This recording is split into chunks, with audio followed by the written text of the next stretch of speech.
Okay, so we are ready to apply for our master's level certification. This is an amazing accomplishment. We are very proud of you for going this far. This is a lot of time, energy, effort that you put into this, into your profession. And so we definitely want to celebrate that. So very much like the other workbooks that you've done for the basic through advanced, and even a recertification if you've done that, this workbook is going to walk you through the steps as it basically follows in the rule book. First things you're going to notice down here at the bottom, just like the others, are a number of tabs. And depending on really what all you're applying for, specifically with the service area contributions, that's going to kind of dictate the tabs that you use, the blue ones down there that you see. So the first tab here is the instructions. Again, these follow along with the rules updated in for 2026. The first tab there for application, please fill all of this out. Of course, if you're going for the master's level, you have to have already had the advanced for 5 years. So we've already got that filled out for you, but I do need to verify the date that you got your certification, or the year that you got your certification. And then there's some additional affiliation stuff that you've got to verify to just answer those questions. And then down here towards the bottom, service area requirements for the master's level, you have to fill out 7 of 13. Just like you, depending on when you applied for your master's, I would highly recommend, if it says 7 that are required, send in 8, maybe even 9 if you have them. That way, if there's an issue with one, you have a safety net. And then below, if you want to send a notification letter to somebody, let us know. And the wonderful thing that you get as a token of appreciation from the association and from your peers, we do provide a either mahogany scroll or desktop crystal plaque. And if you don't mind, just put in there which one of those two you would prefer, so that we can have that ready for presentation at the upcoming conference. Moving on, the master certification coursework. This one is really kind of much simpler than the others because you're looking to do core coursework only. There's no non-core in the master's level. So in the previous 5 years, 50 total hours, reference the page 5 of the rules. That's a lot of training, but this is the highest level of certification that we can offer, and there's some things we can do to help you with those hours. So it doesn't have to necessarily be all sitting in a classroom, so to speak.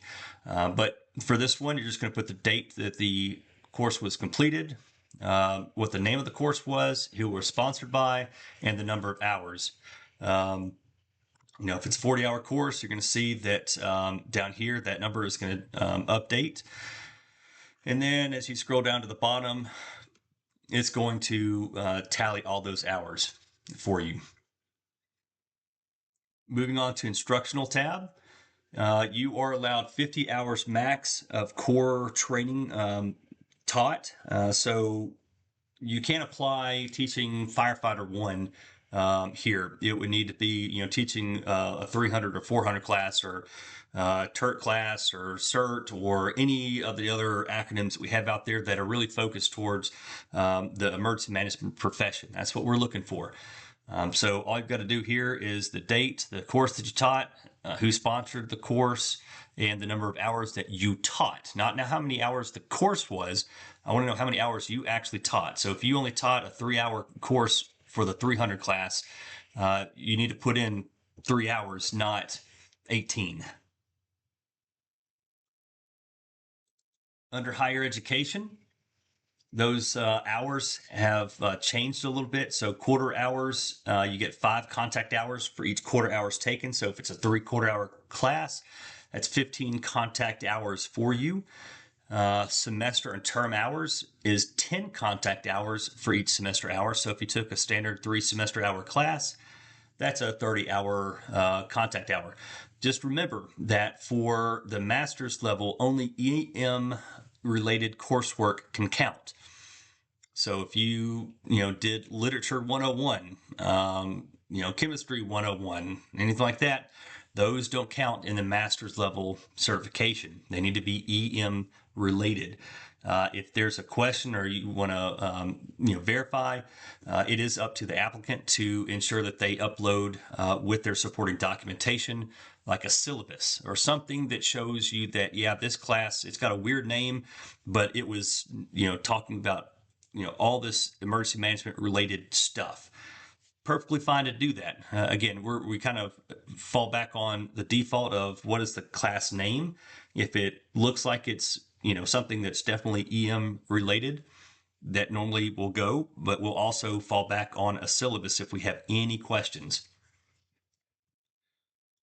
And then the remainder of this is, these are pretty simple. The master's level workbook doesn't take, I don't think it takes as much time to fill out as the others, because the bulk of your work is compiling supporting documentation for the service contributions.